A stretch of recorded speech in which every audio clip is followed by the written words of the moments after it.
Opo, actually po nung baby pa lang po talaga ako, cute na po talaga ako. Madalas din po akong hinihiram ng kapitbahay po ng mga 4 months old po ako. Lagi po akong hinihiram ng kapitbahay. Minsan po kukunin ako sa bahay ng mga alas 7 ng umaga, ganun po. Tapos ibabalik naman po ako siguro mga hapon po, mga 5 PM na po. So yun lang naman po, and then medyo masakit lang po ngayong lumaki na ako, yung pagsasabihan ka po na ng mga pasahero, ng mga customer na, Kuya Guard, alam mo sayang ka.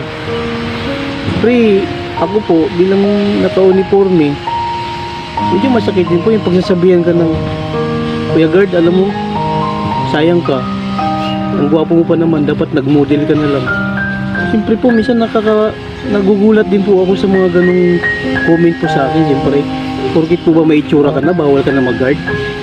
Diba po? No, no, no.